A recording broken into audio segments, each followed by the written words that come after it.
Iran और पाकिस्तान के बीच missile attacks और एयर स्ट्राइक्स क्या विश्व को एक बड़े वॉर की ओर ढकेल सकता है।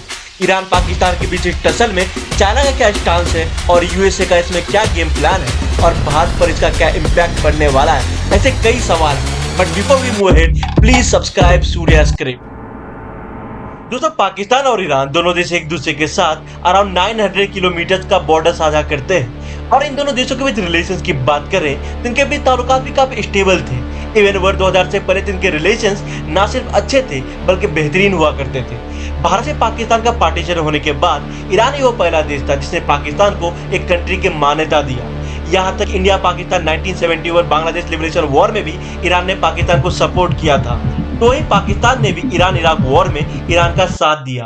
बट बीच में ईरान में इस्लामिक रिवॉल्यूशन हो जाता है और उसके बाद अमेरिका और ईरान के बीच रिलेशंस बिगड़ने लगते हैं और फिर अमेरिका जो है अफगानिस्तान इन्वेजन कर देता है। Since American invasion via Pakistan हुआ था और पाकिस्तान इसमें अमेरिका का मदद कर रहा था, तो इसलिए ईरान और पाकिस्तान के रिलेशंस पर इसका बेहद बुरा प्रभाव पड़ा। पाकिस्तान और ईरान दोनों एक दूसरे के साथ लंबा बॉर्डर शेयर करते हैं और इस बॉर्डर का पूरा हिस्सा बलूचिस्तान कहलाता है, जहाँ बलोच एथनिसिटी के लोग रहते हैं। ईरान और पाकिस्तान दोनों देशों में बलूचिस्तान है। जहाँ ईरान में इसे सिस्तान बलूचिस्तान कहते हैं, तो ही पाकिस्तान में इसे बलूचिस्तान प्रोविंस कहा जाता है, जो कि पूरे पाकिस्तान का 40% हिस्सा है।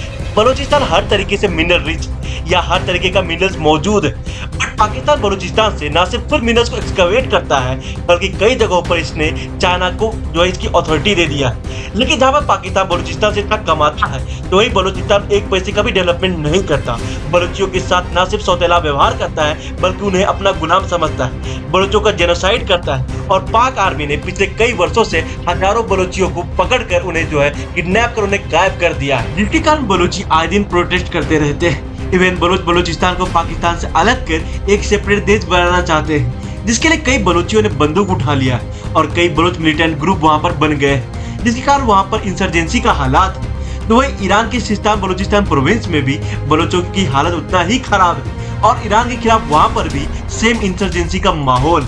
और सिस्तान और बलूचिस्तान और पाकिस्तान का बलूचिस्तान दोनों एक दूसरे से सटे हुए हैं, तो इन दोनों जगहों से बलूच मिलिटेंट एक दूसरे के देश में अटैक कर दूसरे देश से भाग जाते हैं। यानी अगर पाकिस्तान में अटैक करते हैं तो ईरान में छुप जाते हैं और अगर ईरान में अटैक करते हैं तो पाकिस्तान में छुप जाते हैं। मतलब प्रॉब्लम दोनों देशों में है। लेकिन मंगलवार 16 जनवरी के दिन ईरान के revolutionary guard series of missile and drone attack करते हैं पाकिस्तान के बलूचिस्तान में स्थित पंजगुर में, जिसके बाद वहां का कुछ ऐसा दृश्य था और पाकिस्तान इस अटैक को फेल तो करना दूर, वो इसे इंटरसेप्ट भी नहीं कर पाए। कोइंसिडेंटली इस अटैक से कुछ ही घंटों पहले भारत के विदेश मंत्री एस जयशंकर साहब और ईरानियन प्रेसिडेंट रईसी के बीच मुलाकात हुआ था। तो कई लोग ईरान की इस कदम का लिंक इनके मीटिंग से जोड़ दिया।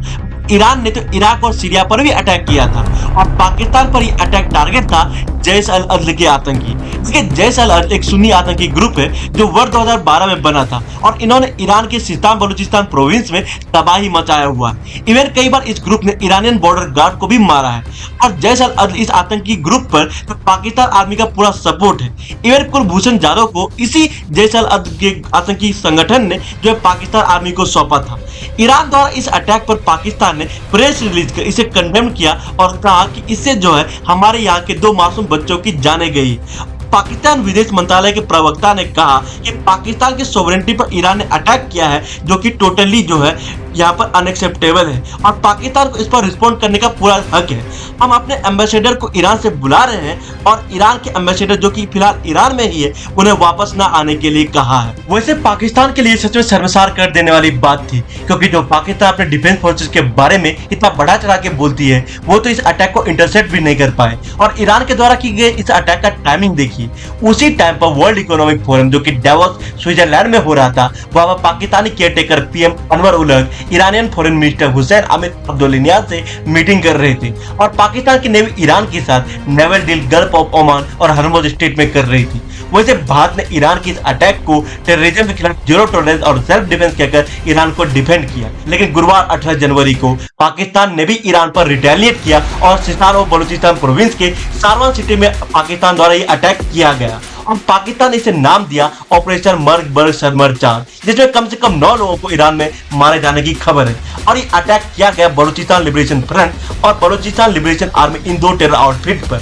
इवन पाकिस्तान ने तो ये भी कहा कि हमने ईरान को इन आतंकियों के सबूत पहले भी दिए थे, बट ईरान ने उन पर कोई कार्रवाई नहीं किया था। और इस अटैक के बीच दोनों देशों के रिश्ते ऑल टाइम लो पर है। अभी किसी एक का उपसावा एक बड़े कॉन्फ्लिक्ट को जन्म दे सकता है। देखिए, पाकिस्तान के लिए रिटेलिएट करना बहुत ज्यादा जरूरी था, क्योंकि वर्ष 2019 में जब इंडियन एयर स्ट्राइक किया था तब पाकिस्तान ज्यादा कुछ नहीं कर पाया था। लेकिन अब जब ईरान ने अटैक किया और आगे पाकिस्तान में इलेक्शन है और लोगों का जो पाकिस्तान आर्मी पर ऑल टाइम लो सपोर्ट है, ऐसे में अगर पाकिस्तान रिटेलिएट नहीं करता तो इससे लोगों का जो कंगाल होते पाकिस्तान में और ज्यादा मोरल डाउन हो जाता। बात करें चाइना की, तो चाइना यहाँ पर न्यूट्रल स्टैंड दिखा रहा है और पाकिस्तान और ईरान दोनों को मीडिएशन ऑफर कर रहा है, क्योंकि चाइना का इंटरेस्ट दोनों देशों में और उनके बीच कॉन्फ्लिक्ट चाइना को बहुत ज्यादा दर्द दे रहा है। अमेरिका की बात करें तो यूएस स्टेट डिपार्टमेंट के प्रवक्ता ने ईरान द्वारा पाकिस्तान पर स्ट्राइक को कंडेम किया, तो वहीं प्रेसिडेंट जो बाइडेन ने कहा कि वे ईरान को पसंद नहीं करते और उन्हें नहीं पता कि ये कहां तक जाएगा। अमेरिका तो वैसे भी ईरान को नहीं चाहता और इजराइल हमास वॉर में भी जिस तरह इजराइल के सामने सऊदी अरब भी चुप है, वहाँ ईरान जिस तरह से इजराइल को आग दिखा रहा है, हमास, हिजबुल्ला, हौदी जैसे सब जो है उनका साथ देने वाले हैं और वहां पर अमेरिका चाहता है कि ईरान कहीं और जो है बिजी हो जाए। और काफी चांसेस है कि अमेरिका ने ही पाक डिफेंस फोर्सेस को ईरान में टेरर आउटफिट का लोकेशन और इंटेल दिए हो। तो वहीं भारत की बात करें तो देखिए, पाकिस्तान के साथ हमारी रिश्ते का क्या हाल है वो तो जग जाहिर है, लेकिन ईरान हमारे लिए काफी इंपॉर्टेंट है। भारत का चवाहर पोर्ट का प्रोजेक्ट भी ईरान में है और भारत का इंटरनेशनल ट्रेड का बड़ा हिस्सा ईरान के रास्ते समुद्र से गुजरता है और भारत के पड़ोस में अगर अनस्टेबिलिटी आती है तो डेफिनेटली इसमें जो है भारत पर भी असर पड़ेगा। सो इसीलिए भारत ईरान पाकिस्तान टेंशन को बहुत ही क्लोजली मॉनिटर कर रहा है।